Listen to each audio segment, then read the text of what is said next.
These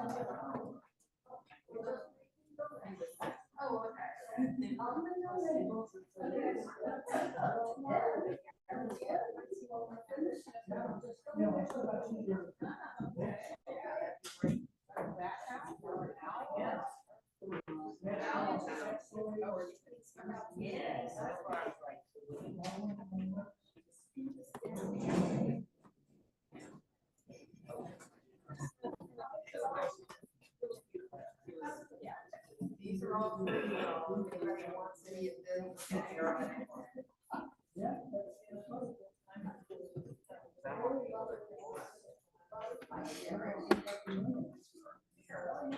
I just got here and got mine.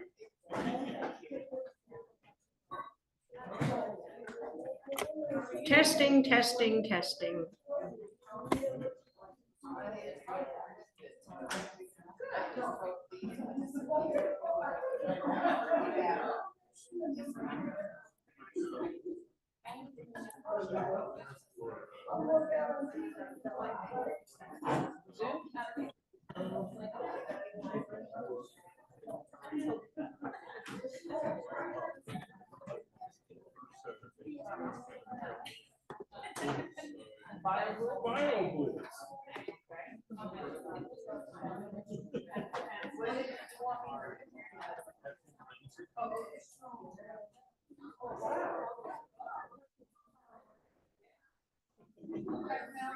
Oh, I'm so excited.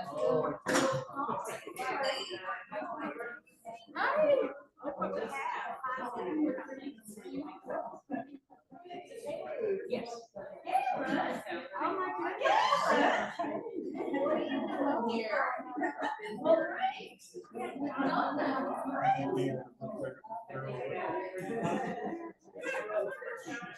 Oh, well, I'm not leaving. I'm just stepping back like maybe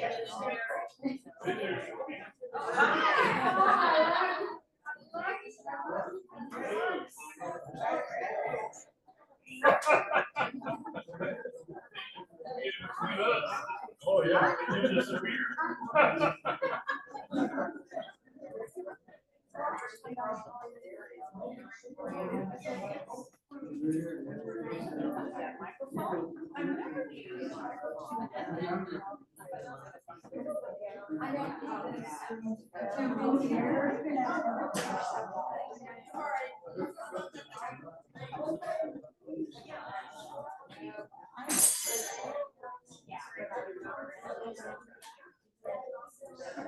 Oh, yeah, I'm so sorry.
Do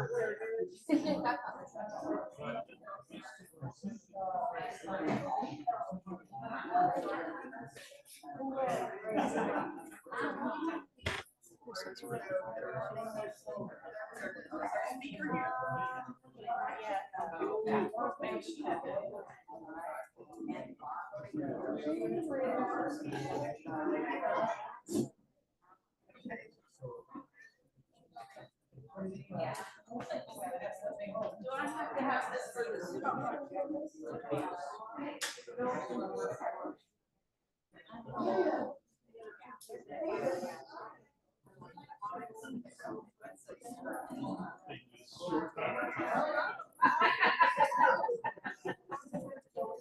I'm very happy that Mary Beth has our grandbabies now, what, 4 or 5 months old?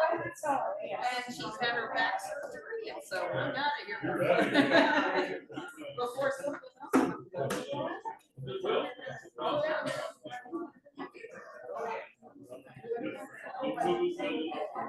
Well, it's Carrollton. But I'm really miles, 20-something miles from Kenny. I'm not going to drive over here.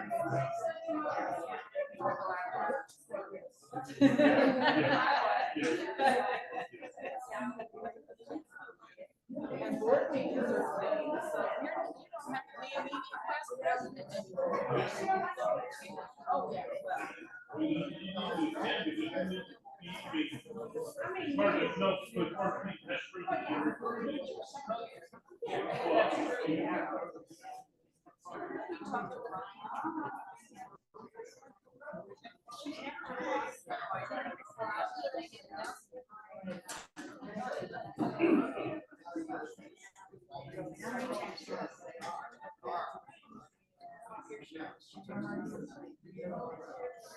I don't think I can be VP.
Well, I'm not really gone. I'm just not going to say. Oh, Dan's on. Oh, good. All right, how does this testing, oh, it does work. Let's see. Don't let me take it home. Let's see. Let's see. Where did I get the little pop-up? Oh, that was me. I'm trying to get that bar back. Oh, there it is. How do you get that bar to show up? There it is. Okay. See Zach. Frank said I'm supposed to call on Zach, but I don't see Zach. Oh, that's okay. I just told Frank I was going to ask Zach to be our Zoom coordinator for the future. I hope he can do it.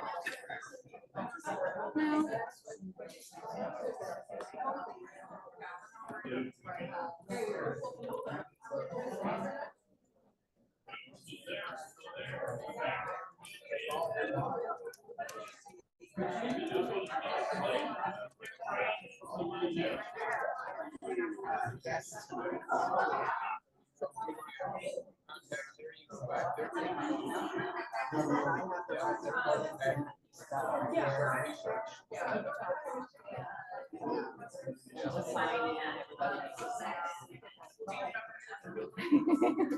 Are you nervous? yeah. I just know the delegate stuff. Yes. Right. So if you need me to do something, just say, don't do that. You don't even have to ask. Say, could you do this? I'm going to get somebody to. Yeah. Yeah, and Ryan said she wanted to talk to her.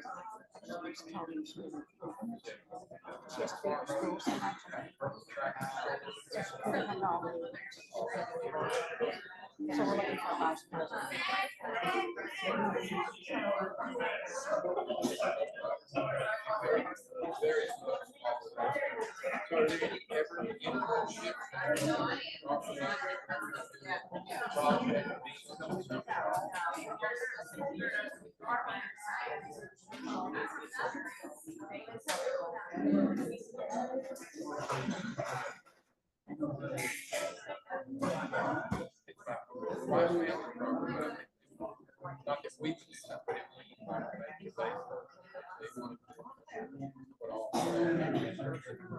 Because it'd be very hard to do, let's just start.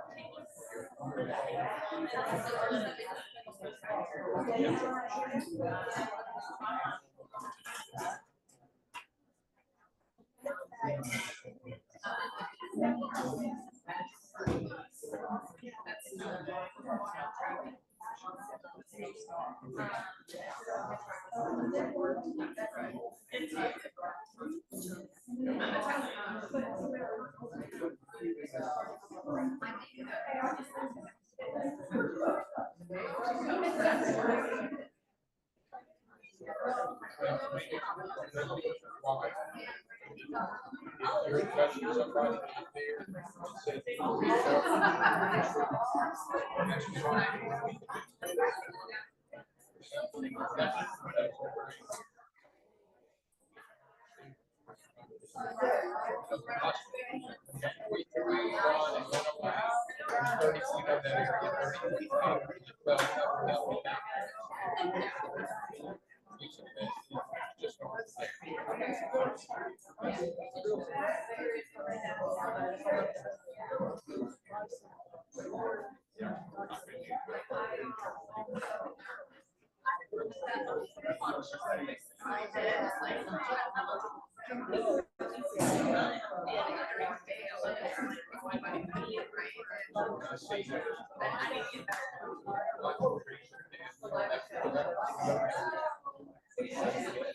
Don't forget, it's a grocery store, not a raffle. Make a donation for the not a raffle drawing over with Josephine in the purple shirt. You get 6 tickets for $5, 1 ticket for $1, and I see a few made plans of doing other items.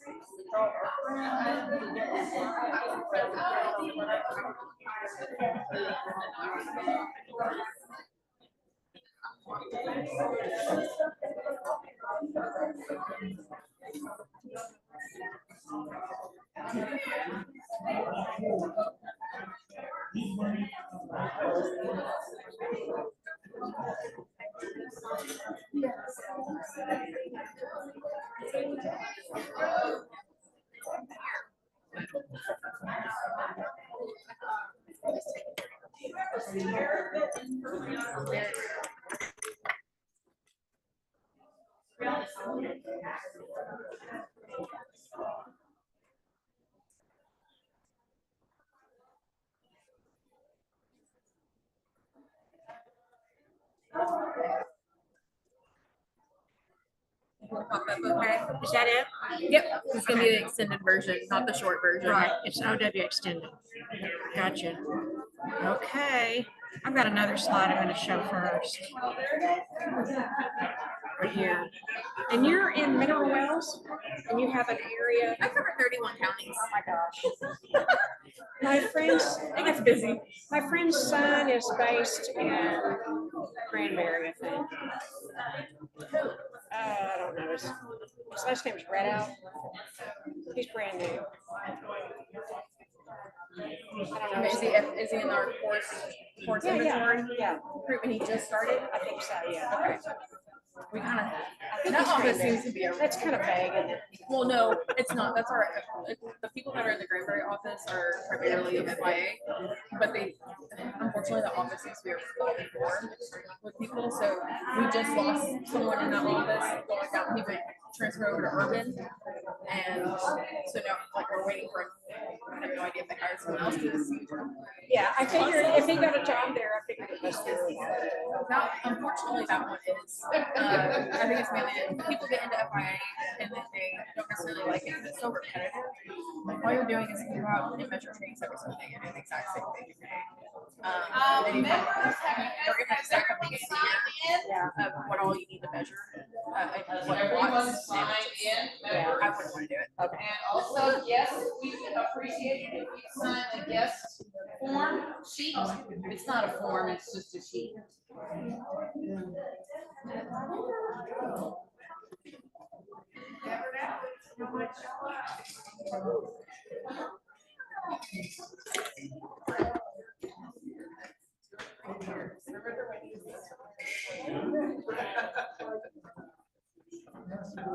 How's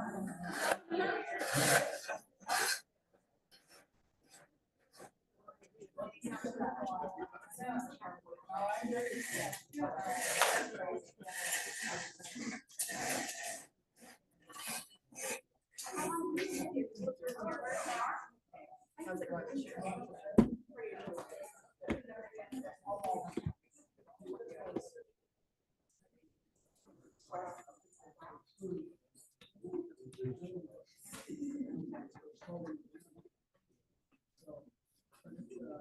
Look at all those people here on Zoom.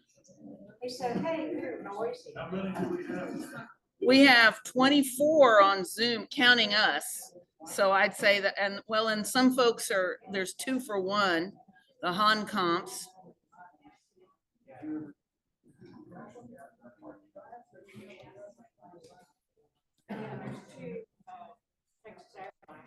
Good.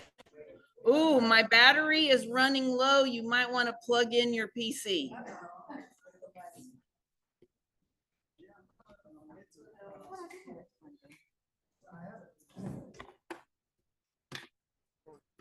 It's plugged in on one end. It's always something. Okay, there we go. How's that? Yeah. Kimberlee, it'll take us about 5 minutes.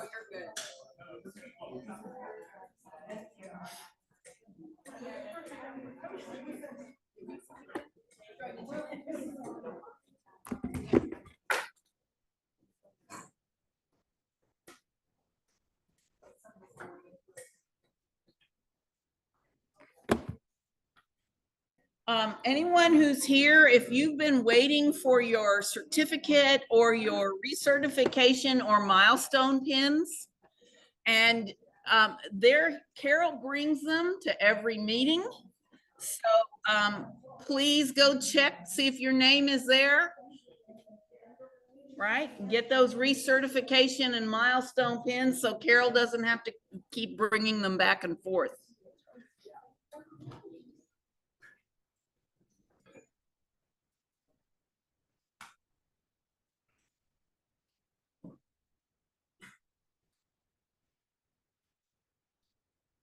It got so quiet. That's right. Ooh, breathlessly, that's not good.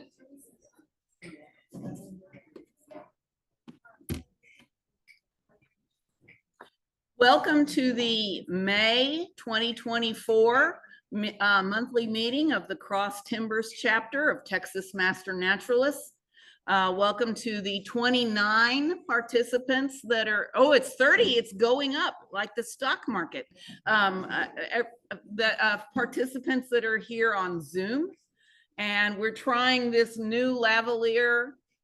It sounds like it's the word lavalier. Yeah, it sounds like a hand soap or something. Microphone, we're trying that out this time. And welcome to the folks who are here in person. If you're a guest, would you just, I won't make you stand, just wave your hand. Oh, it's nice to have you. Thank you for coming. Thank you for coming. My name is Sharon Hamilton, and I'm looking for the other announcements I have to make before we start with our program. On June the 1st, there will be a bio blitz at Molly Holler Wildscape in Arlington. And Frank, would you turn around and wave your hand if you're interested in participating? Let Frank Keeney know. And he assures me he will be sending out an email to all the active members. June the 18th is our open house for our 2024 class, training class. It just keeps on moving. That orbit around the sun of this planet just keeps going fast, it seems like. And it will be here at the Botanic Garden. If you are listening to us, or if you're a guest here and are interested in learning more about being a member, please go to our website, which you can get to from www.ctmn.org. If you're at a new location and it's not saved in your internet, It may send you to Central Texas Master Naturalist. No, this is Cross Timbers Master Naturalist chapter. So kind of be aware of that. And I don't know what the deal is when I went to a different location and got on my email and it thought It's worldwide. it should, but for some reason it doesn't, even though it's, yeah. You can also go TXMN, that's for TexasMasterNaturalist.org / or whatever / it is, Cross Timbers. So, and what we'd like you to do if you're interested in learning more is we'd like you to fill out the little online, very brief form so we can communicate with you. All right. That's the open house. And if you're interested in joining and you want to make sure that you have all the qualifications that our selection committee looks for, go ahead and start volunteering. You don't have to be a member of Cross Timbers chapter to volunteer. And Molly Holler Wildscape is one location. The Fort Worth Nature Center is a location. And if you ask just about any member who's here, they can tell you, 5 or 10 more locations for volunteering. The Southwest Sub Courthouse, the River Legacy in Arlington. It's and we have some in Parker County. We have 2 or 3 in Parker County. I think that's about all I'm going to say for now. And Mary Beth, if you'll introduce our speaker, I get to take this off.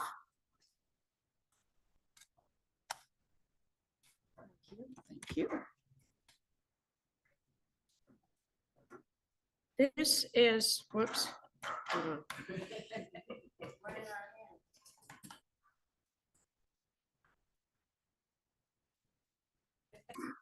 That'll happen to me. It'll happen to you too. New technology.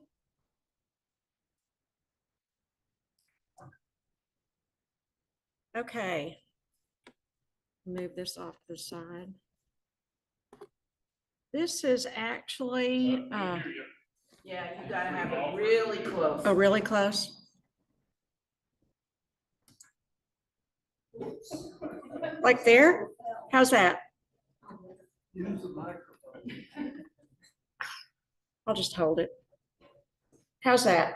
That's good. Is that okay? Okay, I'll just hold it. Okay. This is actually, thank Sharon Hamilton. Night. And Sharon has been our president for 3.5 years, and she has moved from Fort Worth to Carrollton to be close to her daughter and her daughter's family, which includes 2 granddaughters.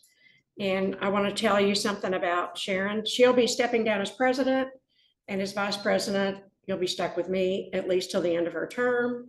And she's a retired high school science department chair and science teacher from Country Day. How many years was that? 39. 39. Wow, admirable. She was the class of 2006 for CTMN, but because of her commitments, she's certified finally in 2017. So it's okay. But once she's certified, look at everything she did. She was an outreach person, set up the table, went to places and represented CTMN for 3 years, 2018 to 2020. She was a chapter president for 3.5 years.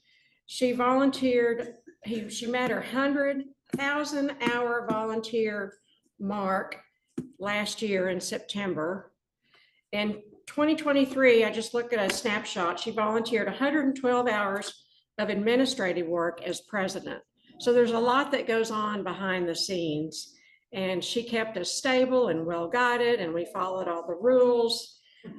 We met all the state guidelines. So here's some of the things that she did to keep our chapter running.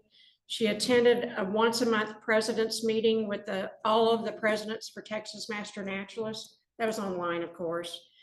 She led each of our monthly chapter meetings. She prepared and led and organized each monthly board meeting. She created a budget for our chapter. She sent numerous emails corresponding of chapter business. She served on the training committee. She edited the CTMN handbook. She wrote an excellent column for each month's newsletter. And she attended the State Master Naturalist annual meetings several times. So Sharon, if you come back up here. Oh. We have a little token of our appreciation. Oh, look for at you. that. The state bird and the state flag. Can they see it? Okay, yeah. Wow. And we've got a card for you. Oh, thank And if you. you haven't signed the card, it's over there on the table. It's beautiful, thanks. You're welcome.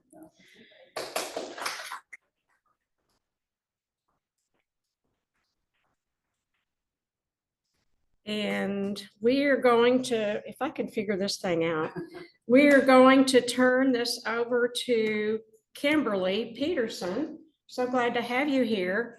She is a Woodland ecologist with the Texas A&M Forest Service. okay, here we go. Yeah. And you know how to do this better than me. Yeah. Okay, so hi everyone. My name is Kimberlee Peterson. I'm the woodland ecologist for this region with the Texas A&M Forest Service.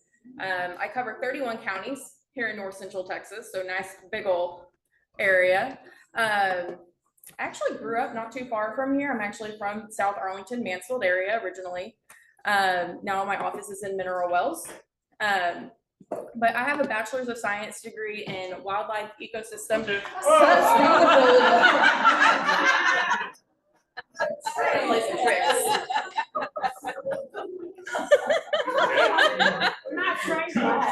Could you share that with the group? That's not here. Well, we almost lost the mic. That was fun. Am I? Okay, cool. Okay, sorry. If I wonder, I'm sorry. I like to wonder a little bit. So I have a bachelor's of science in wildlife ecosystem sustainability science from Tarleton State University, and I have a master's of science in ag and natural resources. My thesis research actually looked at little bluestem and its phenotypic differences, not just off of where its original geographic location was at, but also looking at how it responded to different harvest regimens. Okay, so we looked at nutritional value and then also how it looked, you know, how tall did it get, how much leafy material did it provide, so forth. I've been working for the A&M system for about 7 years now. The first 4 years I worked at AgriLife Research in Stephenville on native seed research and then also prairie restoration work. And then I've been with the Texas A&M Forest Service for the last almost 3 years. My 3 years will hit in November. So there is a, they keep doing the voodoo. Let's hide that. Do you know how to hide it?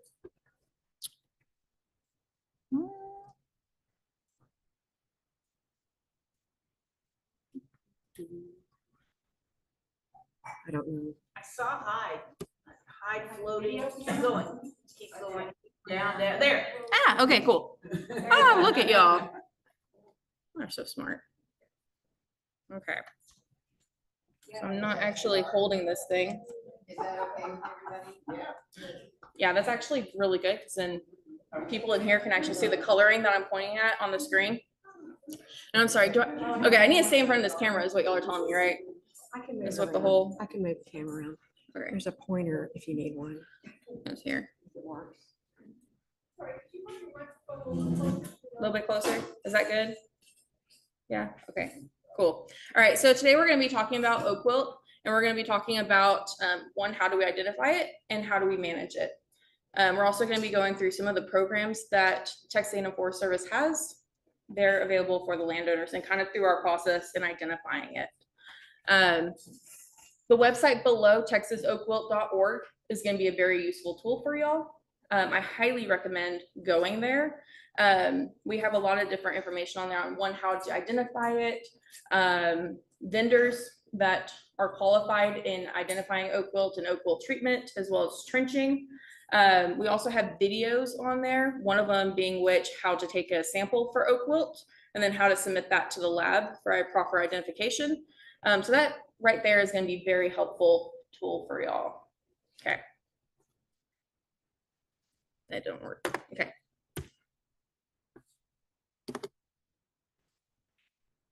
There we go. Okay. So first off, what is oak wilt? So oak wilt is a fungus. This fungus is called Brachyzilla phagocerum. Okay. Scientific names kind of sound like you're going to summon a demon, so just kind of roll with it. If you say it wrong, no one's going to question you. Just say it with confidence and you're good. Okay. So what this is, it's a primary vascular pathogen or disease in oak trees. Okay. This is only going to occur in oak trees.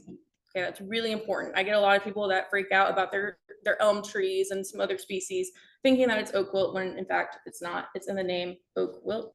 So that's very specific. So what is happening is that this fungus invades the water conducting vessels in the tree. Those vessels are the xylem. Okay.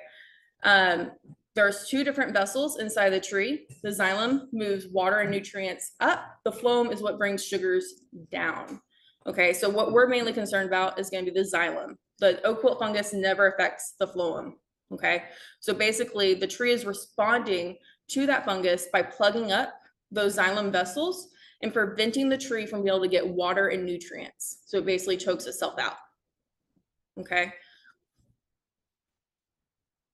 All right, so the impact of oak wilt. All right.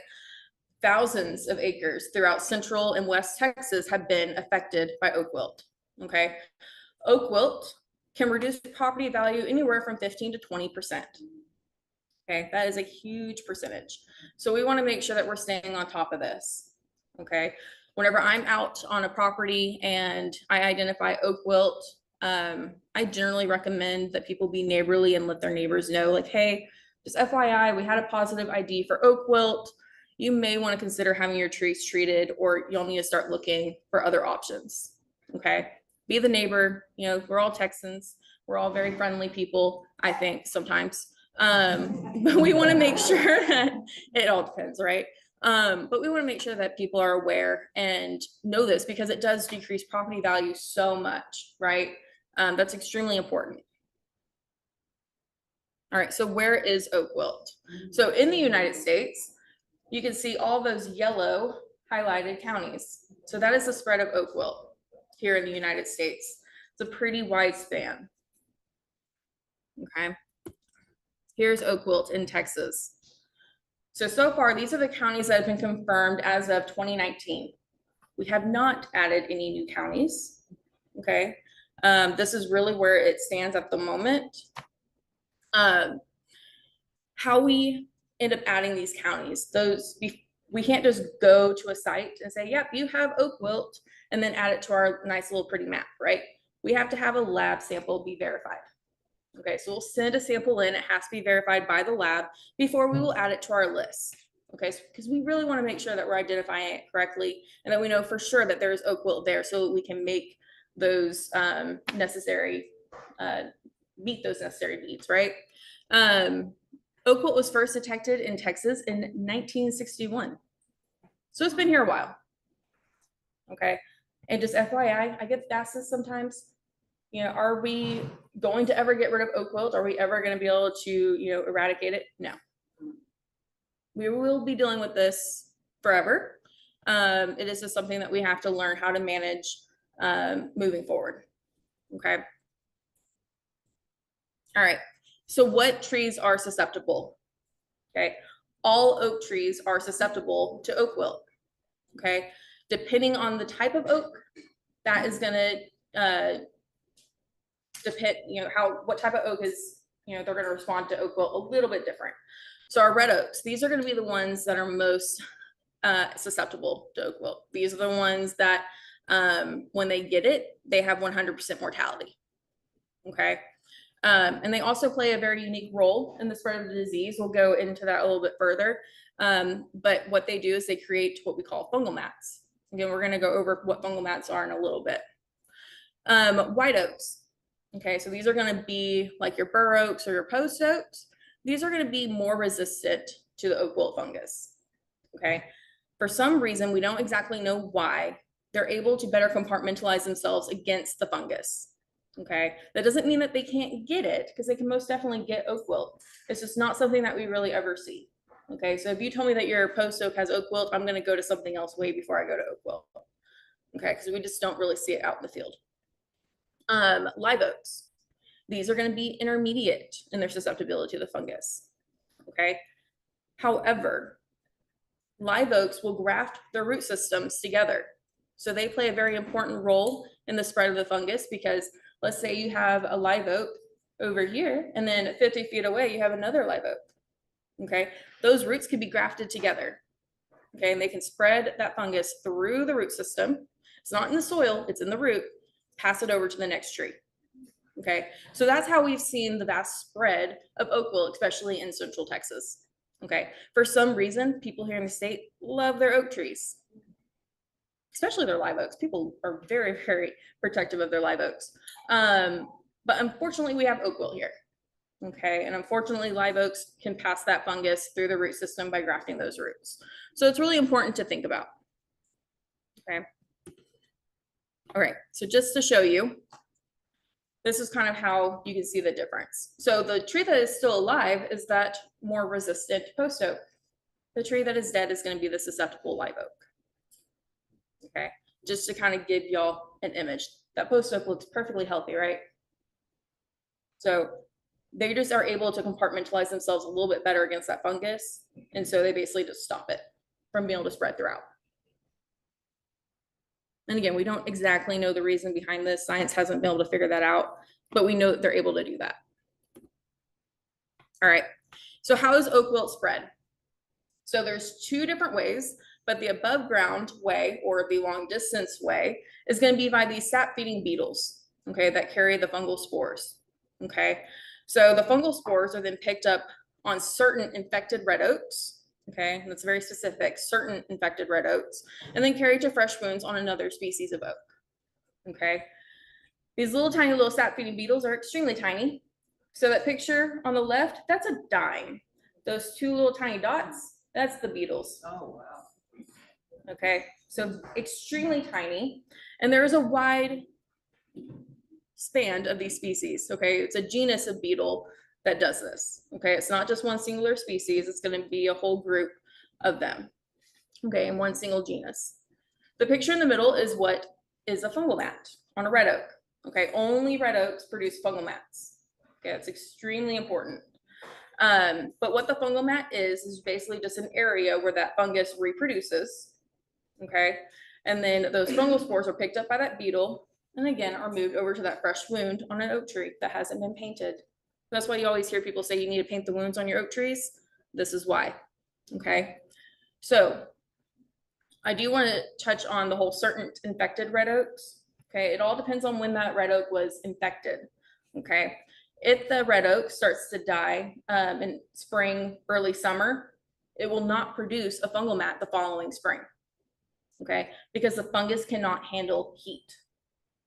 Okay, so it cannot survive the summer. But if that red oak is infected in late summer, early fall, then it can produce a fungal mat the following spring. Okay, so that's where that distinction is at. Okay, again, how is oak wilt spread? We're moving on to the underground or the localized version of how it's spread, or those interconnected root systems.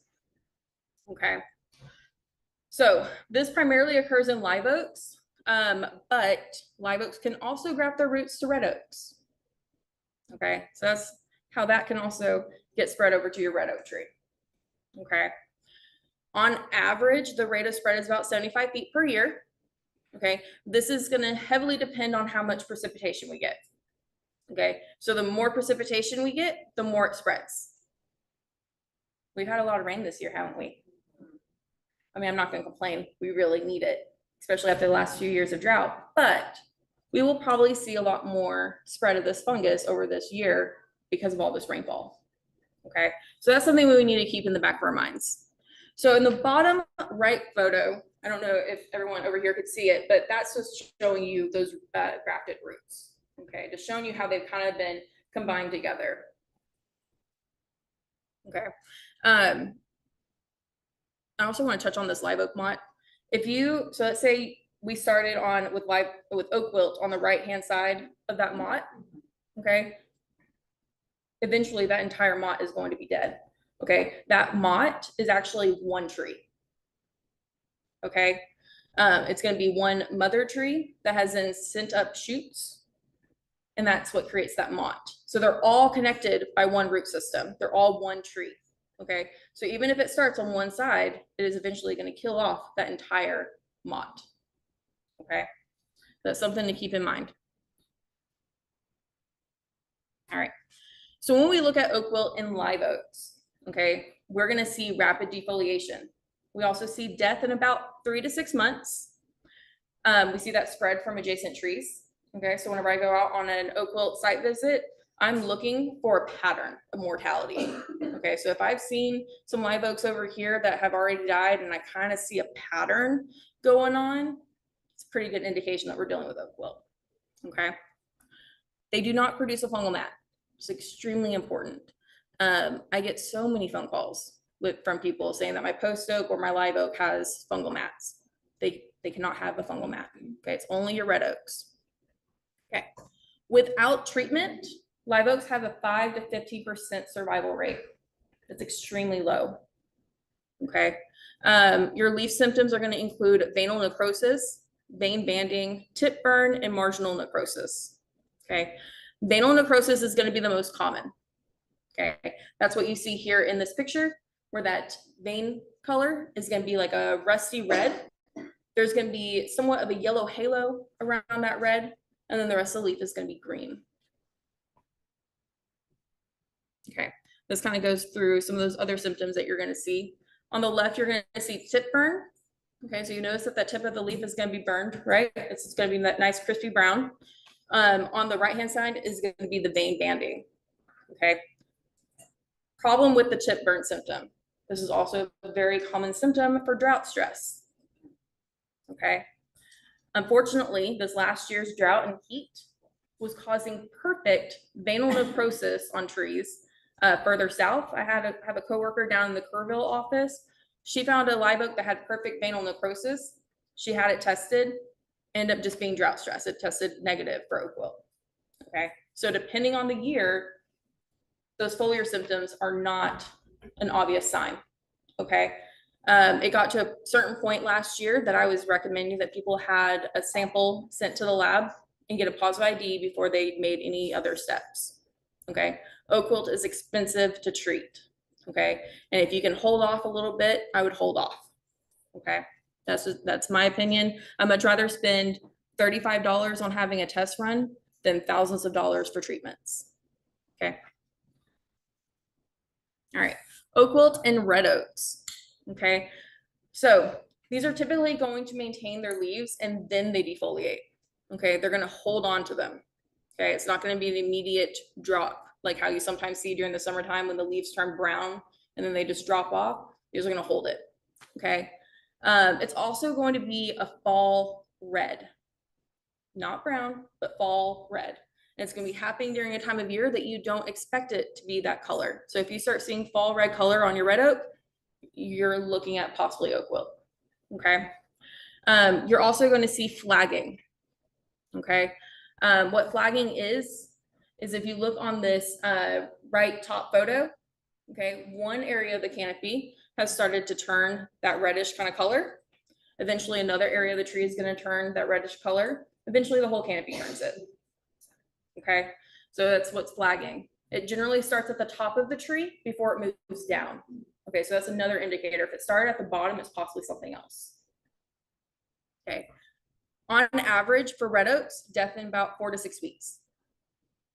Okay, and they have 100% mortality. Okay, even if you catch it early on, if you just start seeing the symptoms, it's not recommended to do a treatment because it's going to be really expensive and there's no guarantee that you're going to be able to save that tree. Okay, because again, 100% mortality. A lot of times by the time you catch it, it's already too far gone. Okay, there is a chance of possible spread to adjacent trees, again, from that fungal mat, but also, you know, live oaks, again, can graft their root systems to red oaks. So it could potentially spread that way. Okay, Sometimes you'll see bronzing on the leaves. I don't see that often. A lot of times I see the whole leaf has turned that fall red color. Okay. All right, so going into those fungal mats. Okay, so the fungal mats are what are going to contain those oak wilt fungal spores, as I mentioned. Again, only going to form on those infected red oaks. I can't emphasize that enough. Okay, these mats are going to form underneath the bark, and then each tree can have multiple mats. Okay, it's not limited to just one mat per tree. It can be all the way up and down that trunk of the tree. Okay, it also produces a nice sweet smell, kind of like rotting fruit. Okay, so if you're walking through a forested area and you start smelling some sweet rotting fruit, you should not be smelling that in a forested area for one, but if you do, you're possibly passing by a fungal mat. Okay. Again, going into when they're going to produce or what's the likelihood of them producing those fungal mats. If the tree is infected in the fall, winter time, those are the trees that are most likely to produce that fungal mat the following spring. Again, this fungus does not like heat. It doesn't do well in heat.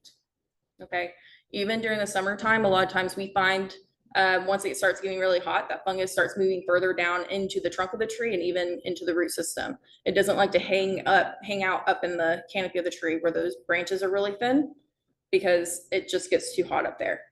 Okay, it's going to kind of seep back down into the soil, okay, where it's nice and cool. And I say soil, it's really the root system not living in the soil. Okay. Mat production is accelerated by cool, moist weather, typically in the springtime. But as we all know, if you've lived in Texas long enough, Texas weather is very much bipolar and it changes every single day, or it can change multiple times in a day. That's just how it works here in the state, right? All right, lab samples. Okay, samples can be taken and sent to the lab to confirm the presence of oak wilt. I highly, highly recommend doing this.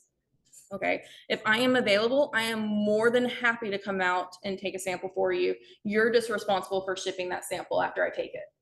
Okay, the most expensive process or part of all of that is going to be shipping that sample because it has to be overnighted to the lab. Okay, but I am happy to go out and take that sample for you. Okay, again, on that oakwilt.org website, we have a video on how to take that sample. Okay, if you go on there, you're going to go onto the video tab, and then underneath there, it's like the identification and prevention. Click on that, and it's like the third video down. Okay, very, very easy to follow video. A coworker of mine and Dr. David Apple, who is the lead researcher of oak wilt here in the state, made that video for landowners to be able to follow. Okay. For more information, you can contact the Texas Plant Disease Diagnostic Lab. Their contact information is here at the bottom of that screen. Okay. There is a form that you would need to get that you'll submit along with them. If you need that form, I'm happy to email it over to you. Okay. Unfortunately, I kind of forgot my business cards at the office, but I have my contact information at the end of this presentation that you're more than welcome to take a picture of, or I can write it down for you. Okay. All right. So oak wilt management. There is no cure for oak wilt. Okay. But managing the disease can significantly reduce tree losses. Okay. That's the biggest thing. There is no cure. Okay. Even if you were to treat your tree, if it, let's say you have a live oak and you treated it pretty early on when it started showing symptoms, you're going to have to keep retreating it. Okay. Because that fungicide that they use does not go into the root system. It only moves up because we are injecting it into the xylem vessels. Okay. That's really important. So it only moves upward. Okay. So the fungus will still hang out in that root system. Okay. And the treatment only protects that one individual tree that you inject. We're going to get more into that as we go forward. All right. So when we talk about oak wilt management, early detection and prompt action are essential for the successful management of oak wilt. Okay. I absolutely hate it when people call me at the very end of that tree's life and you're like, what's happening to my tree? And I have to tell them, well, that tree is going to die. There's nothing you can do. Oftentimes I feel like I'm the tree grim reaper. So that's kind of fun. Not really. When I first started, I was very sad about that little title I gave myself.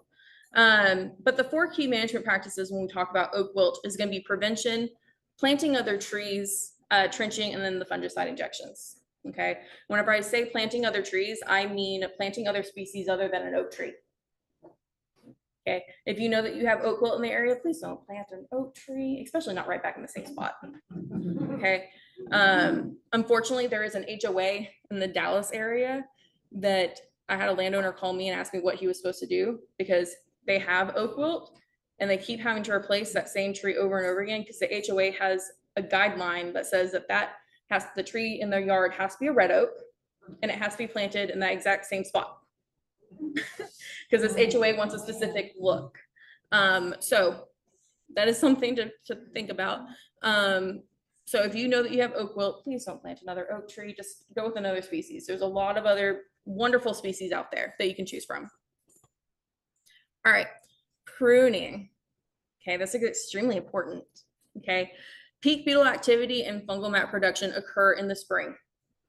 Okay, therefore we recommend to avoid pruning or wounding a tree from February through June. Okay, unless there's immediate safety concern. Okay, let's say you have a huge limb that's overhanging your house and you're concerned that it is going to fall on your house, then by all means, please remove that limb because we don't need to have safety concerns. Okay. But regardless of the season, okay, you need to make sure that you're painting that wound immediately, no later than 3 days. Okay, but ideally immediately after that cut is made. Anything that is bigger than the diameter of your pinky, that's what you need to paint. Okay. The paint is going to discourage beetles from visiting that fresh wound because that oak wound produces a sweet, sappy smell. Okay, that's what's attracting those beetles. Okay, they're attracted to that sweet, sappy scent. Okay, so we want to discourage that. You can use either regular pruning spray or just spray paint. Okay, if you want to get fun with it, you can do multiple colors. I've had landowners do that because that's the spray paint they had on hand, and now they have a rainbow forest. So if you want to get fun, that's more than you can definitely do that. All right, beetle activity. Okay, the beetles are active year round. Okay, so that's important to note. And they could be carrying those fungal spores year round. Okay, but again, that peak activity is going to occur February through June. This is going to vary greatly with the weather conditions. Okay, again, Texas is extremely unpredictable, and so we could see fluctuations there. Okay, and again, making sure that we're painting those open wounds or cuts immediately and making sure that you're doing it every time. Again, on that oak wilt website, we have information on how to make a pole sprayer. It's essentially taking PVC pipe and attaching a can of spray paint to it so that you can reach those high up branches. Okay, so we have a guide on how to make one of those because honestly, it's not always safe to climb onto your ladder to reach those high up places. So a pole sprayer is the nice little tool that you can use. Okay, and also we're human. We make a lot of mistakes and we damage things when we really shouldn't be. Weed eaters are not your friend when it comes to wounding your trees. They can definitely open a wound on your tree, and so do lawnmowers. So teenagers with a lawnmower, dangerous, just FYI. They will hit the trees without really meaning to sometimes, or if they're mad that you made them go out there and mow, you know, they'll damage that tree. So keep that in mind. All right, red oaks and firewood. Okay, if you have an infected red oak, you need to destroy it. Okay, sooner rather than later. Okay, you can do this by burning, chipping, or burying it. Okay, this prevents it from producing that fungal mat. Okay, and I recommend doing this even if your tree was infected in the early summer, springtime. Okay, just go ahead and destroy it. Better be safe than sorry. Okay, also, you'd be surprised how many people don't know the difference between a red oak, a white oak, and a live oak. Okay, if you don't know what you're looking at, better be safe than sorry and just get rid of it. Okay, so there is a rumor that has gone around. How many of y'all have heard it where the fungal spores spread in the smoke? Oh, no one. Okay, cool. I get asked that all the time. Yeah, the fungal spores spread in the smoke. I've been told that. People have asked if that's true. It is false. The fungal spores do not spread in the smoke. Okay, chipping. The chipping process or the mulching process heats up the wood enough that it kills the fungus. Okay, So people oftentimes are worried about that as well, but the chipping process heats up the wood to where it kills off that fungus. Okay, so that is an option, especially if we're in a burn ban. Please don't burn if we're in a burn ban. If neither one of those things is an option, you can definitely bury it. Okay. Please do not let the company who came in to cut down your trees remove that infected wood to a new area. Do not let them. If they say, oh, we have to remove it to a new area, do not listen to them. It needs to be destroyed on site where it was cut down. Okay, that's very, very important. With your infected red oaks, never use them for firewood. Okay, storing that wood for firewood leads to potential the red oak wood from producing that fungal mat. Okay, we do not want those fungal mats to be produced. Okay, so don't ever store that as firewood. Okay, also do not travel with it. Do y'all remember that map that I showed you at the beginning of Texas? Okay, there's a county way up in the panhandle. That's Lubbock. Okay, there is oak wilt in Lubbock, and it got moved by firewood. So we don't want to move that firewood. Also, it's also just good practice. Don't move it out of your county. But we also have emerald ash borer here. So if you don't know what an ash tree looks like, please don't move firewood either. That's just really important. Prevention for your white and live oaks with their firewood. So with your white or live oaks, you can use the dry firewood. It needs to be well seasoned. You need to leave it for at least a year before you move it. Okay. So whenever you cut that tree down, it needs to stay where it was. Okay. Before you move it to a new area, just to be safe. Okay. Again, don't store that infected wood nearby healthy trees. Okay. That's really important. But again, if you don't know the difference between a red oak, white oak, or a live oak, just destroy it. Okay. Better be safe than sorry. All right, planting other trees. So we want to make sure that we're selecting trees that are native or adapted to your environment.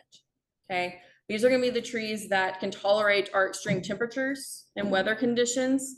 That's really, really important. We've had some pretty extreme weather events over the last few years, starting with that winter storm of 21, and then we've had a drought the last 2 years.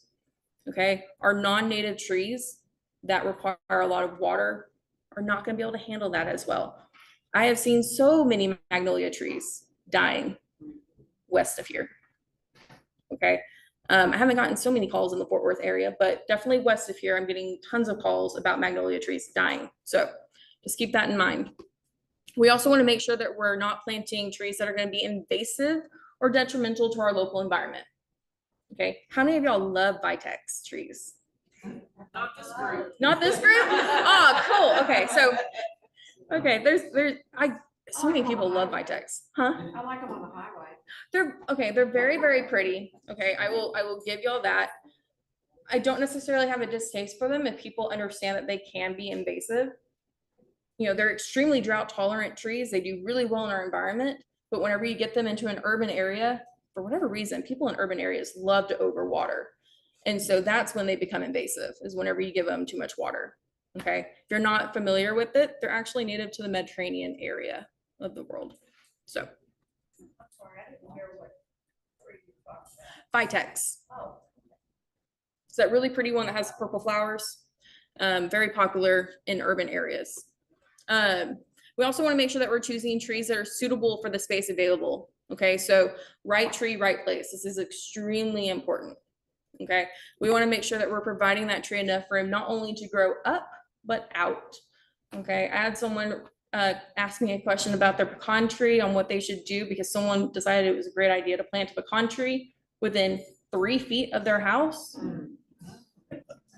Okay, you need to make sure that you have enough room for that tree to grow outward. I told them the only solution was either move your house or cut down the tree. Those are your options. There's no other option other than that. They didn't necessarily like my answer, but that's all I had for them. So, all right, going on with the planting other trees. We want to make sure that we're avoiding planting monocultures. What that means is planting only one species. We need to have a variety of species. Okay. We also want to have a variety of ages. Okay, if you only, like, let's say you own a piece of property and you remove every little young tree and kept all the mature trees, okay, you're basically opening yourself up to, at some point, that same age class is going to die. Okay, at some point that's going to happen. Also, you plant only one species of tree. Let's say you only do live oaks. Well, congratulations, oak wilt comes and you lose everything. Okay, so we want to make sure that we are having a variety of genetics, but also ages. Extremely important. Okay, this is going to create diversity in the landscape. It's going to benefit our wildlife greatly. Okay, provides multiple food resources, and it also provides a lot of pollinators habitat.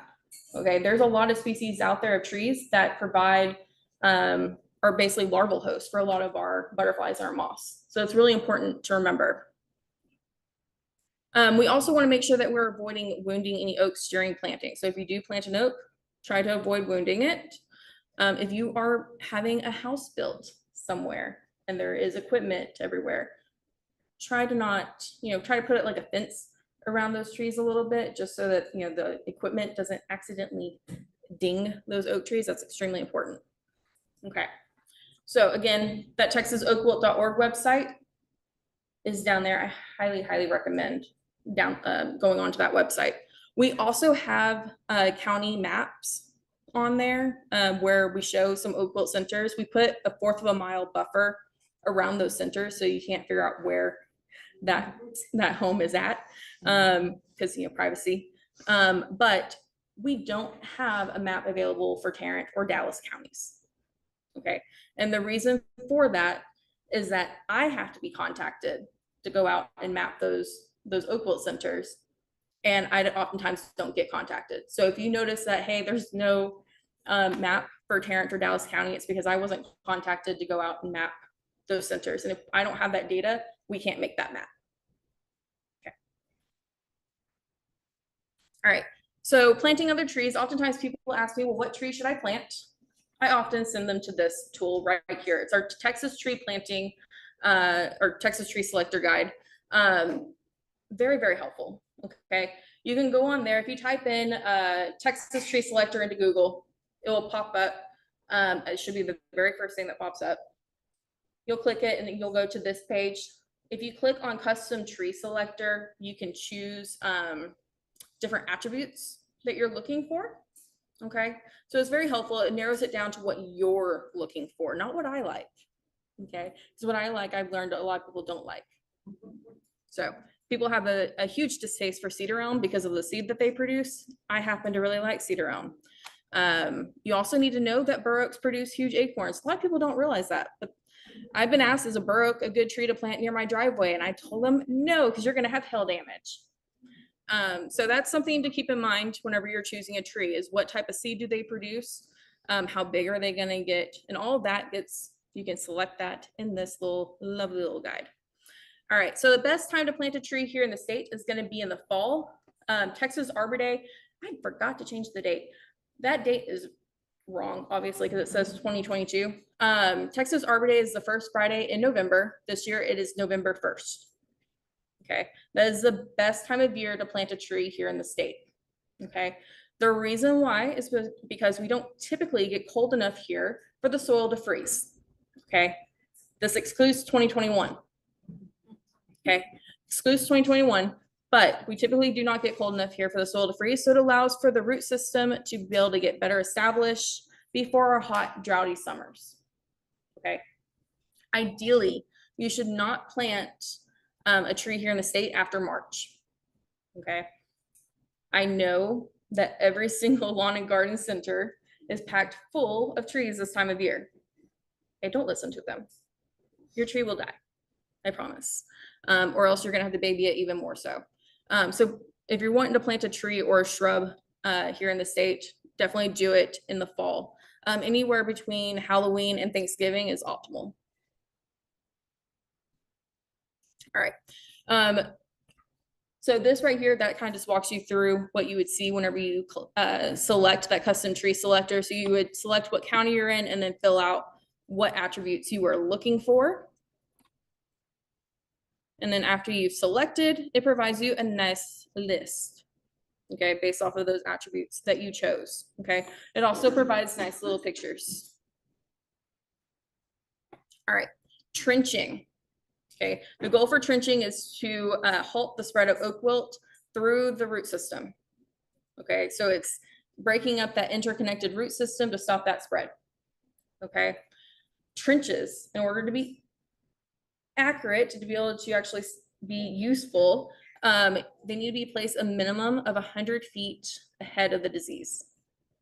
Okay, and they need to be dug at least 4 feet deep.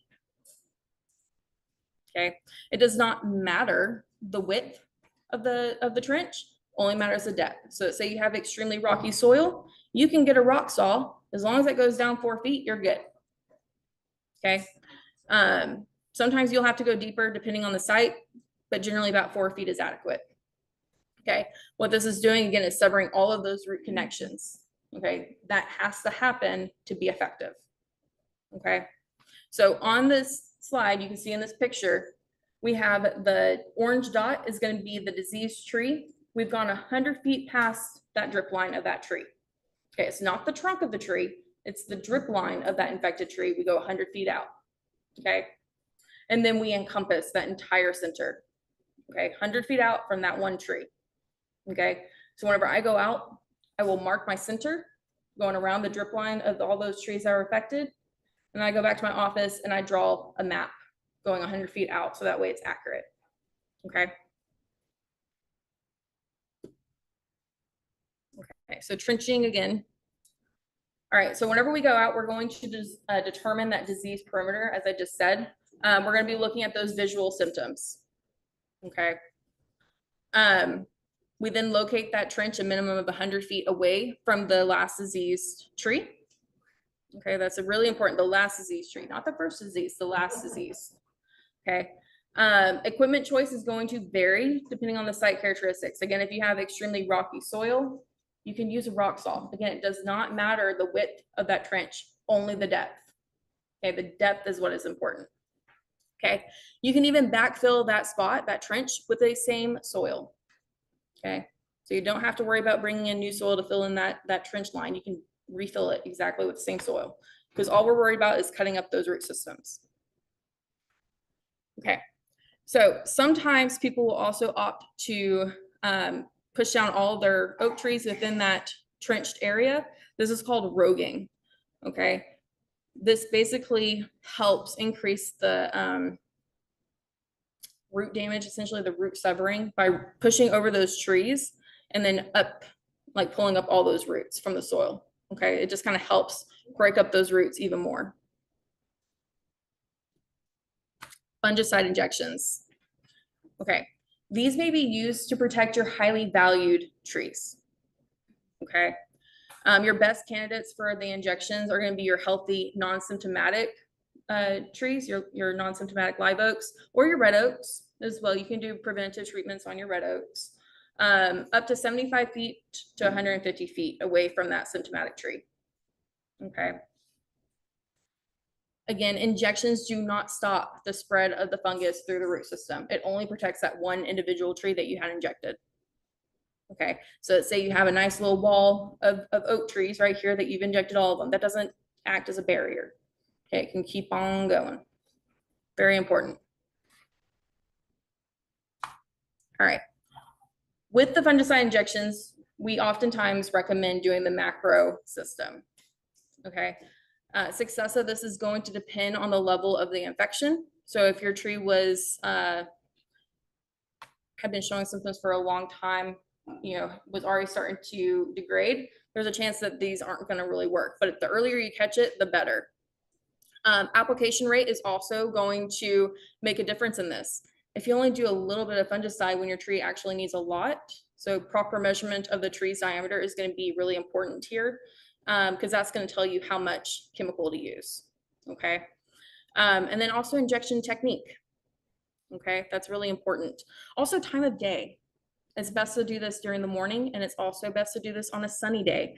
Do not do this on a cloudy day. Okay, on a cloudy day, the trees are not photosynthesizing as much, and therefore are not as effective at pulling up that fungicide. Okay, so We recommend doing the macro injections using the Alamo brand of fungicide. This is going to be propiconazole is going to be the name of the fungicide. But this has been scientifically proven the most effective treatment. Okay. And you can see around here that they dug out, or they used an air spade to blow out the dirt around the root system. And they're able to have multiple injection sites into that root flare. Okay. It opens it up also to more injection sites for the future, because injections have to be done every 2 years. So once you start treatment, you can, yeah. We're going to kind of get into that, I think, on the next slide, I think. Maybe on the next one. The root flare injection advantages, the bark is going to be thinner below that soil line. Again, it's going to increase the potential injection sites. It spreads out the wounding, so you're not causing too many wounds in that one singular area. Important thing, you don't have to spray that wound after you've had the injection, the fungicide injected in there, because it's already protected against the fungus. Okay, because that's exactly where the fungicide went, so it's not going to survive. Okay. All right, to hire someone, it costs anywhere from $15 to $20 per diameter inch of the tree. Okay, it's actually gone up. Okay, I've been told that it's actually a little bit closer to $17 to start and ranging a little bit closer to $22. It all depends on what company you end up hiring. Now, these were, granted, very large live oaks that got quoted, and I mean extremely large. Their diameter was bigger than this little podium here. Okay, they were quoted anywhere from $6,000 to $9,000 to treat 2 trees. Okay, but good news, you don't have to have a pesticide license to get a hold of the fungicide. Okay, you can treat these trees yourself if you feel confident enough in doing so. Okay, I generally recommend that someone hire someone to come out and do the injections, at least on their most valued tree, and at least once, just to see how it's done. We do have a video on how to do the injections on that Oak Wilt website, but there's only so much detail you can see in a video, right? So watching someone do it, you're able to ask those questions. Sometimes you can convince those companies to sell you their injection kit, because those aren't sold on the market already put together. A lot of times they are piecing them together themselves. Okay, so sometimes you can convince them to sell you their little injection kit. Okay, so after the first initial injection, sometimes a second injection is recommended, anywhere from 18 to 24 months after that initial injection. Okay, it just depends. There's also other injection methods. It all just depends on what your budget is. Okay, I have some people that don't do the macro injections and opt to do it themselves and just buy these little tubes that you drill a hole and then squeeze it into the tree. It just depends on what your budget is. Okay, now, is that method as effective? Not necessarily. Okay, we do recommend doing the macro injection through the root flare. Okay, but the other one is an option for sure. Okay, so this kind of walks you through that website with the videos. So you click on the videos and then it would give you where you can find that injection instruction. So the Texas A&M Forest Service, we have our Oak Wilt Suppression Project. Okay, I'm just going to read this real quick. The overall goal of Texas A&M Forest Service's cooperative Oak Wilt Suppression Project is to minimize the spread of oak wilt in Central Texas. Okay, what this is a cost share program. Okay, think of the cost share as kind of like a rebate. Okay, you have the work done and then we send you a check. Okay, but there is a process leading up to that. Okay, and lots of paperwork. More on my end, you just get to sign it, but I get to create it, so that's fun. So what these cost shares can be used for is containment trenching around an oak wilt center. Okay, but there's guidelines with that. So again, it has to be a minimum of 4 feet deep, 100 feet out, fully encompassing. Okay, so there's some strict guidelines. Pushing or roguing all the oaks within the boundaries of those cost share trenches is also one of those cost shares. And then removal of diseased red oaks. Okay, the removal of diseased red oaks is going to depend on the time of year that that red oak was infected. okay? Because again, it's about containment of the disease. Okay, so if your red oak was infected during the spring, early summer, that doesn't qualify for the cost share. Fall time, it qualifies. Okay, so that's the important distinction. So the trenching cost shares, this is going to consist of 40% of the actual cost, not to exceed $1,500 per individual per year, with a maximum of $4,500 per project per year. Okay, so let's say you and your neighbor, you have oak wilt and it has been both y'all's properties, right? But y'all want to trench it to prevent it from spreading to your other trees. Okay, you can go in and each one of y'all would get $1,500 towards that, or up to 40% of that cost. Okay, this is where it gets kind of hard, because not every, your neighbor may not have the same budget that you have, right? And so it kind of gets tricky there. Sometimes we can't get neighbors on the same page as far as treatment goes.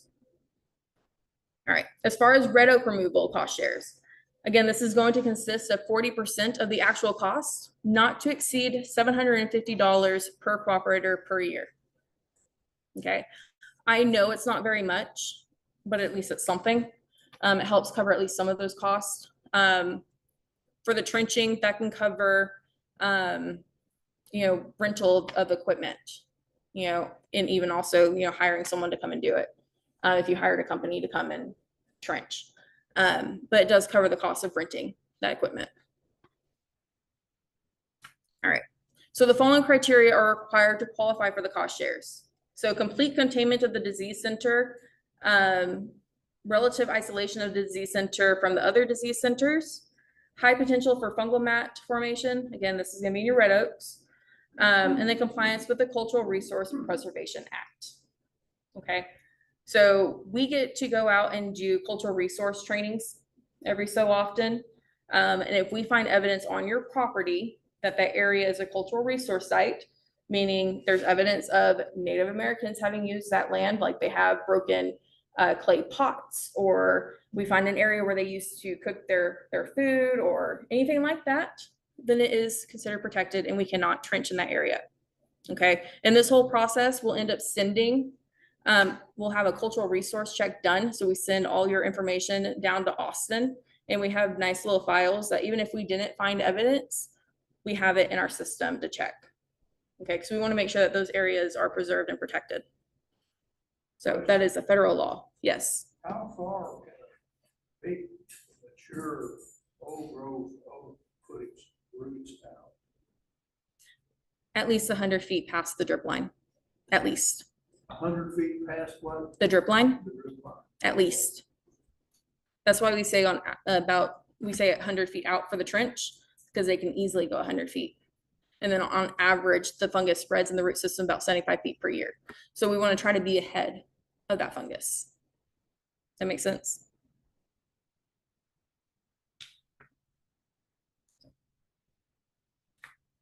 All right, items that are not eligible for the cost shares are going to include the removal of dead trees, trenching around healthy stands of trees, secondary trenches, engineering charges, consulting fees, or permit fees, loss or reduction in revenues from the land, stump grinding, fungicide treatments, or replanting or landscaping. Okay, none of these things are included in that cost share. The reason why fungicide treatments are not included in the cost share is because, again, the fungicide treatment does not contain the fungus. Again, it only protects that one tree. Okay, it doesn't prevent it from spreading onward. So that's why it's not included. Okay, so with cost shares, we have this lovely application process. Again, it's a lot of paperwork on my part. You just get to sign all the paperwork. So we have the cost share application. I'll go in and create a treatment plan. We have that cultural resource survey form. We do a TARL records check. I create multiple treatment maps.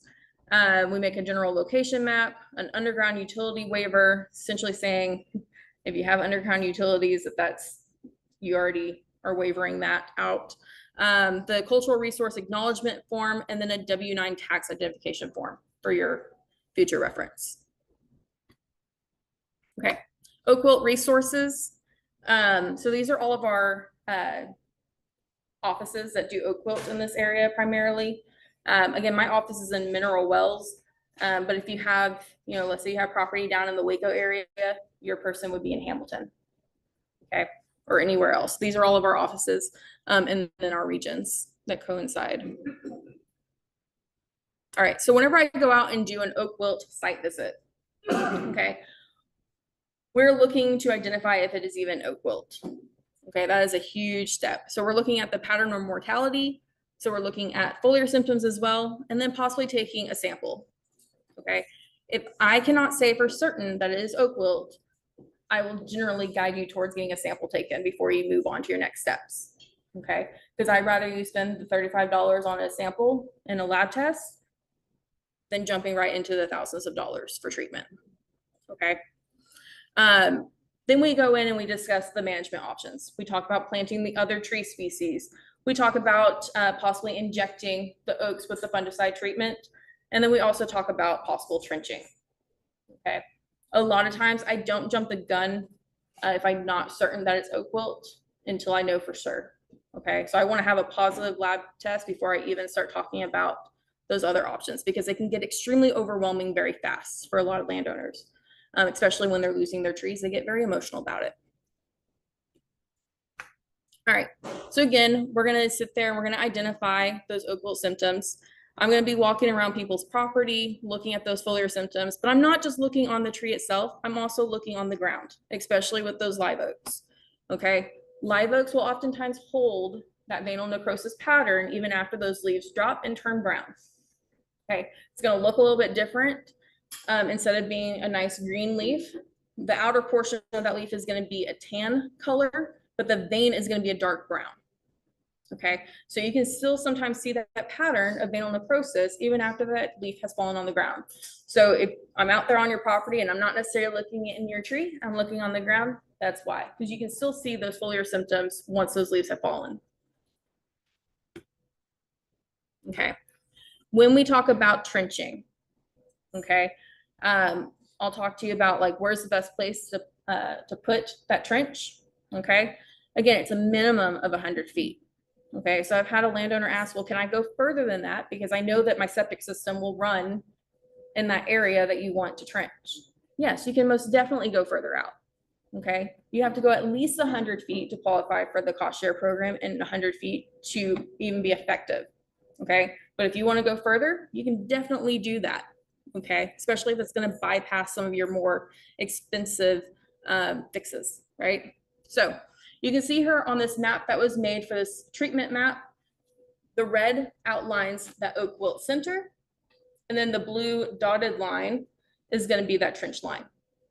Okay, so you'll get this, even if you don't want to do a cost share, like you just don't want to go through that process. I've had some people say that to me, that they don't want to deal with that. They will, I'll send this over to them, they'll take care of it themselves. Okay, because they already have the equipment. They don't have to worry about, you know, renting it or hiring someone. Okay. Okay. As far as injections, I will go out and help identify the good candidates to go ahead and treat. Okay, if your tree already has less than 50 to 30% of its canopy, it's not worth treating it at that point. Okay, it's more than likely not going to survive. Okay, a tree needs to have at least 30% of its canopy, just because think of the tree leaves like solar panels. Okay, those leaves give the tree the energy it needs to be able to bring up the water and the nutrients. If it doesn't have enough of those, it can't bring up that water and nutrients. It also can't bring up that fungicide, because again, we're injecting it into those xylem vessels, which are the water conducting vessels. Okay, so think of it that way. So we want to make sure that we're identifying good candidates. Okay, so you can see on this map right here, this is another treatment map where we're identifying good candidates to go ahead and treat. Okay, sometimes we'll expand it out past that, like here. Okay, so this is oak wilt in a neighborhood. The disease area was identified in 2021, and then the projected spread by 2023 is outlined by the blue. Okay, so we kind of have a good area of where people need to start probably doing injections or treatment options, right? Now, obviously, in an area like this, trenching is probably not going to be an option.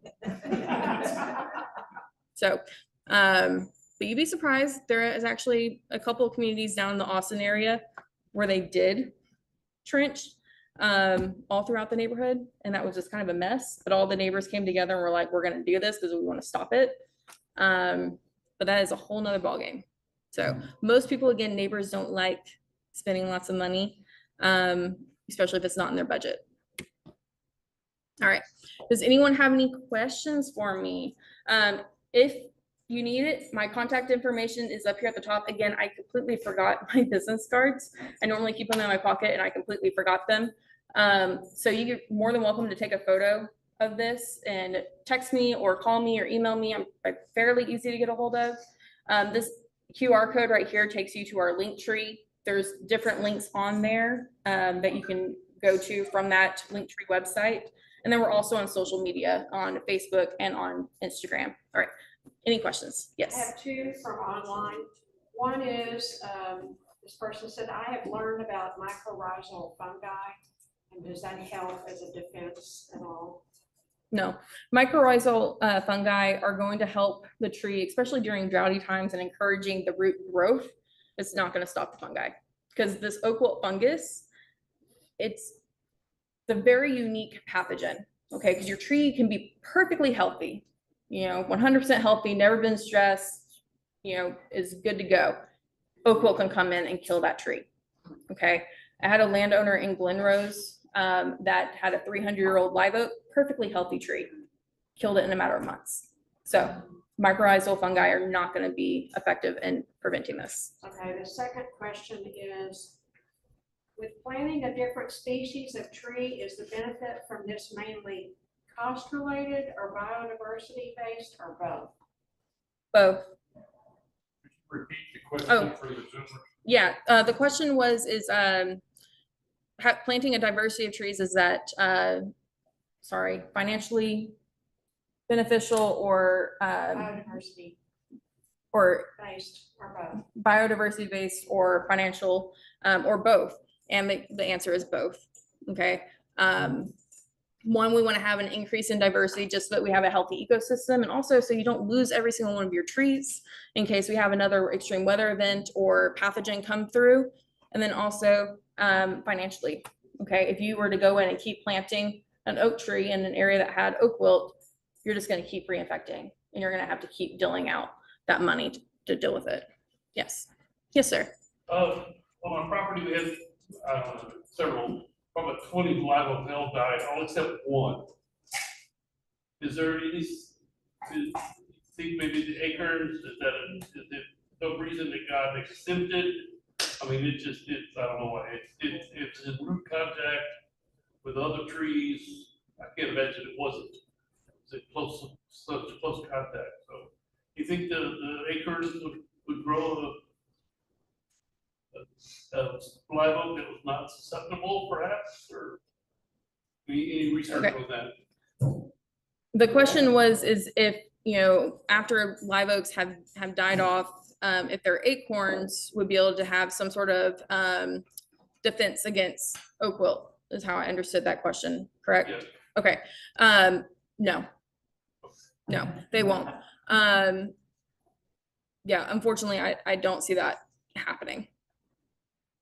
Yes. A follow-up to that question, that example, that surviving tree, after those other trees around there had died, will that surviving tree have a good chance to continue to survive year after year? Possibly. We definitely see that happen sometimes. Okay. The question was if that one surviving tree survived, are we going to see it survive in following years? There's a good chance that that live oak that survived didn't have an interconnected root system. Okay, there's definitely a good chance. Sometimes we see the fungus will actually skip over some trees because they don't have that interconnected root system. But a lot of times if they have that interconnected root system, they're done.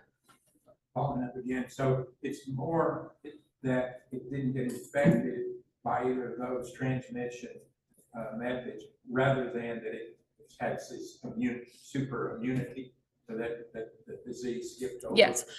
Okay, so the question was, it's more that the tree was skipped over than it had an immune system. Okay, trees do not have an immune system. Okay, that's extremely important. A lot of people get confused on this, but they do not have an immune system. Trees, whenever they get stressed or they have a wound, they have to live with that their entire life. Okay, so if you have 100-year-old tree, it has 100 years of disease or stressors affecting it. Okay, they do not have an immune system. That is the biggest thing. They don't learn to fight off pathogens like we do. Yes, sir.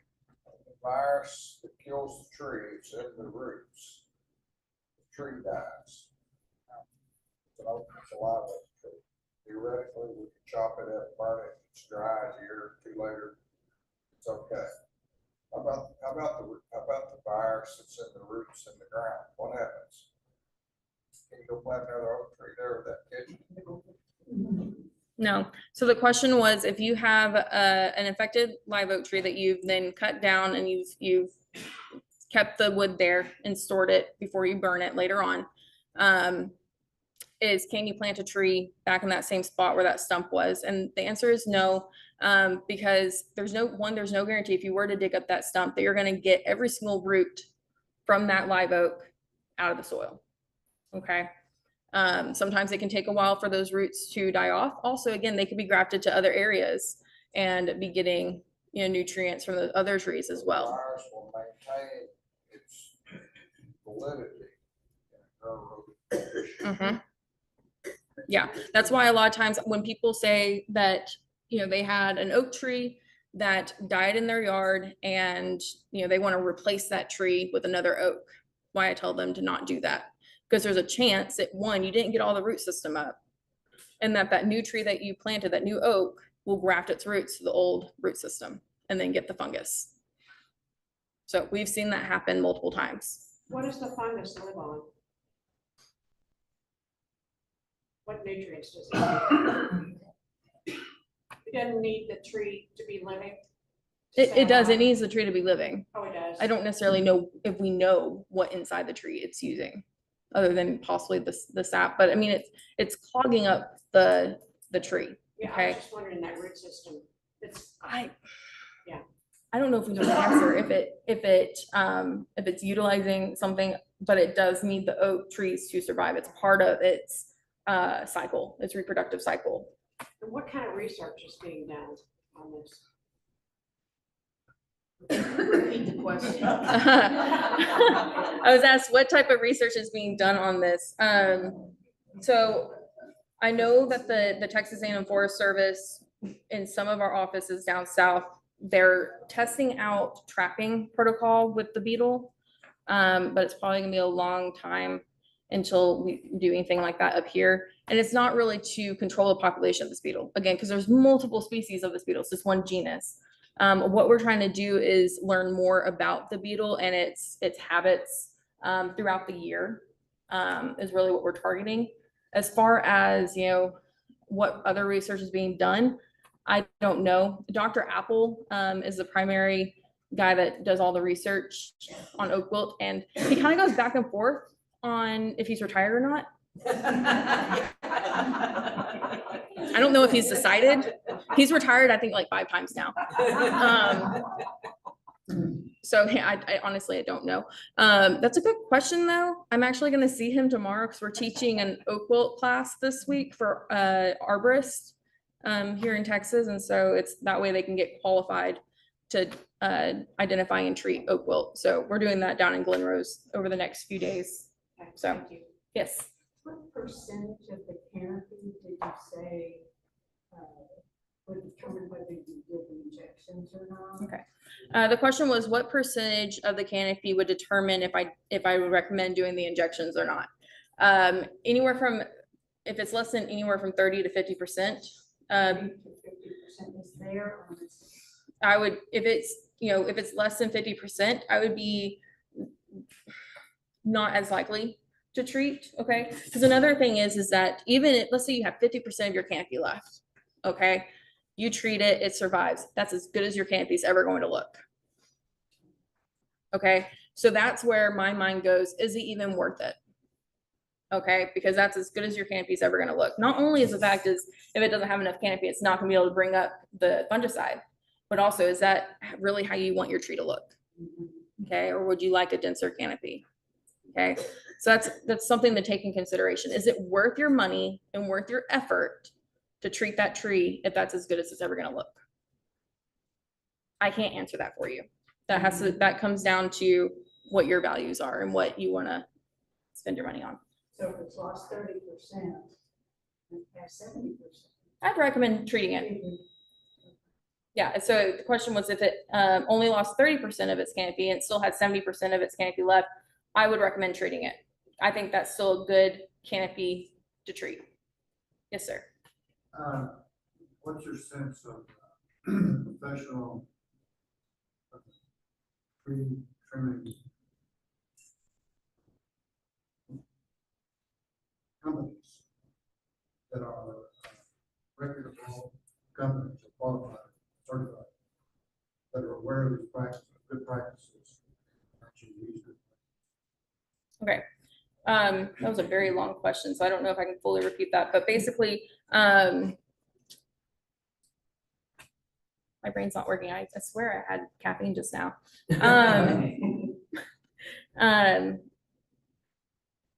How do you know if you have a good? Yeah, okay, so how do you know if you found a good company that actually knows what they're talking about whenever it comes to oak wilt and the treatments and so forth? Knowing that you're actually spending good money essentially by having someone come out and treat your trees, make sure they actually know what they're talking about. I highly recommend hiring someone that is not only ISA certified, certified arborist, but also has the oak wilt qualification. Okay, that is really, really big. Okay. How do you know if they? How do you know if they have the ISA certified arborist certification or if they're ISA certified? Our list of vendors on the texasoakwilt.org website, okay, they have to be certified arborists, they have to be certified in oak wilt, and they also have to have a pesticide license. We want to make sure that they have all the qualification, not that you have to have the pesticide license to get a hold of the fungicide, but we want to make sure that they know what they're talking about whenever you hire them. Okay. So Texas Forest Service has a list We have a list. on the website. We have a list. Now, it's not a list of recommendation. Right, right. Okay. Any company that has those qualifications can request to be added to our list on that website. Okay. We're not going to discriminate. Okay. We're also not allowed to recommend one company over another. Okay. Because we are not allowed to take business away from individual company owners. Okay. That is big red flag. Okay. You can also go on to isatexas.com. I'll let y'all write that down. It's isatexas.com. Okay. On that home page, you will find a button that says find an arborist, and it's in the very center of the page. Okay, if you click on that, you go to your next page. On the left-hand side, it will say oak wilt help. Okay, if you click on that, you can search your location, and a list of certified arborists and people that are certified in oak wilt will pop up. So those are two places that you can find a list of certified arborists and certified in oak wilt.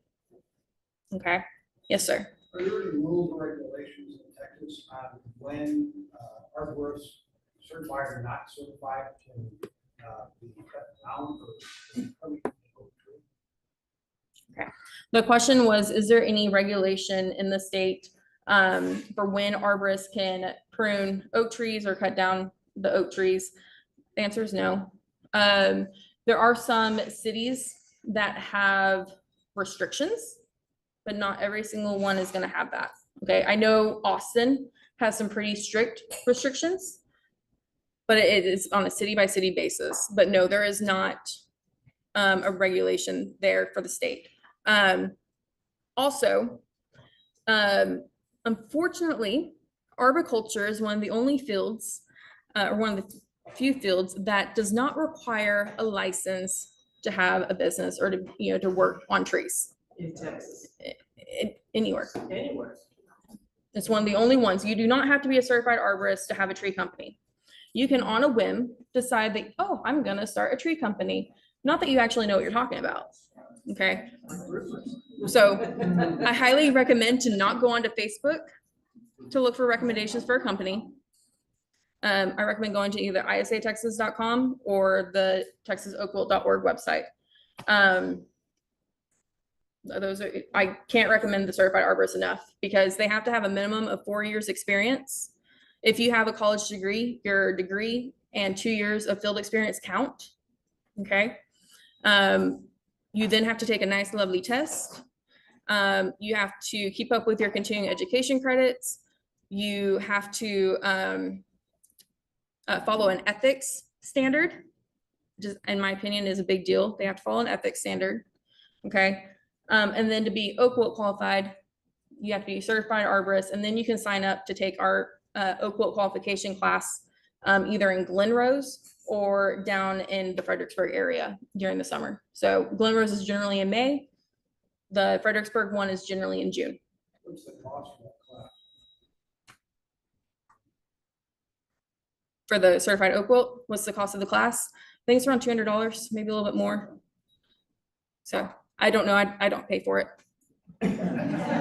We have a deal with ISA because a huge part of our job is Oak Wilt. So we have a deal with ISA that we can go and take their class for free because that's a huge part of what we do. And we don't charge people for our services, right? Your tax dollars pay for us. So we're a non-biased opinion before you have to hire someone. Okay. So I'm technically not a certified arborist. I'm working on that. I'm going to take my certified arborist class this fall, and then I'm going to take my test. But I had to wait a minimum of 2 years after getting my degrees and having 2 years experience before I can take that test. But I'm already I'm Oak Wilt qualified.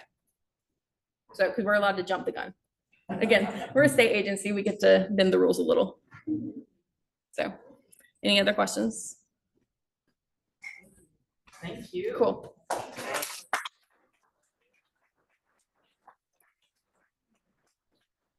I think you hit the record on questions. Yeah, well, that's good. Yeah. And visitors. And visitors, yes. Thank you so much, You're Kimberlee. welcome. Well, and I hope we can invite you back to do some other topic Oh, in the yeah. next few months. And real quick, before y'all leave, if y'all are wanting little pamphlets on Oak Wilt, I brought a little one pager. There's also a little door hanger that has a calendar of when the optimal time to prune your oak trees. There's also the bigger pamphlet for Oak Wilt. There's not as many of those. I was running out.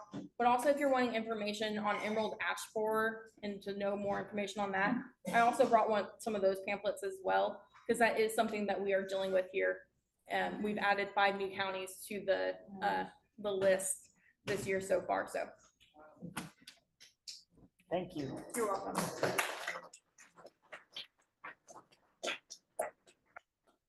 All right, before we close the meeting, I have an announcement. Does anybody else have an announcement, an upcoming event? So you guys are all checking the newsletter and your emails, right? About upcoming volunteer opportunities. My announcement is that I will be moving into the immediate past president position. And there's one responsibility off of our dear friend, Bill Collins. And we now have an opening for vice president. So if you know someone who's interested, or if you are interested and willing to serve, and Mary Beth, vice president, would find the speakers. Also finds our vice president, one of their main responsibilities are finding speakers, and you have some speakers already lined up for the next several months. She does.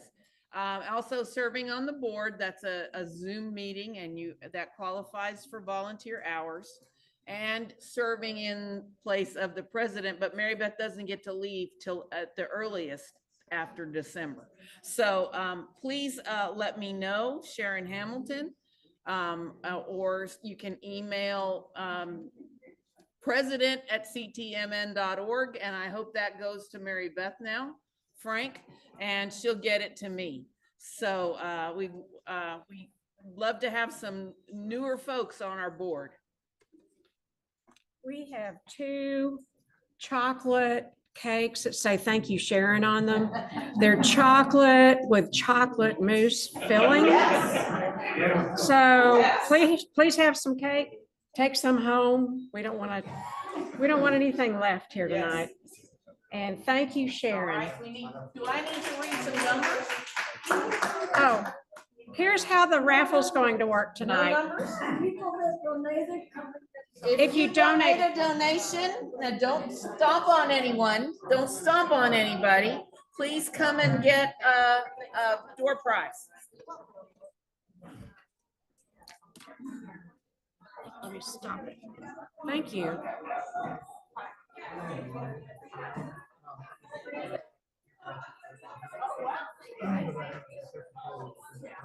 Oh, yeah.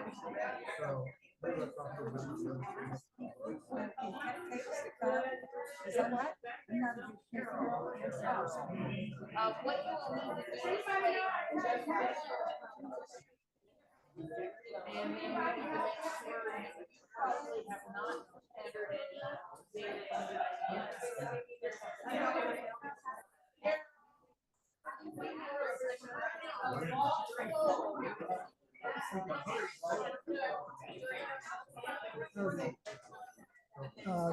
The other disease that's affecting our parks is hypoxia and canker. Oh, really? And Kimberlee is very good at that.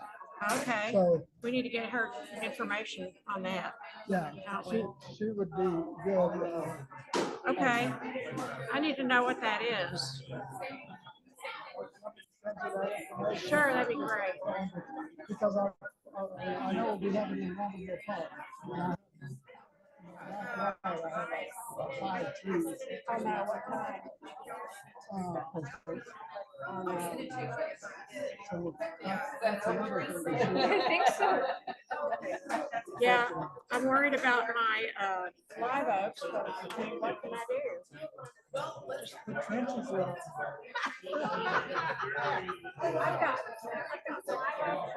live oak red oak.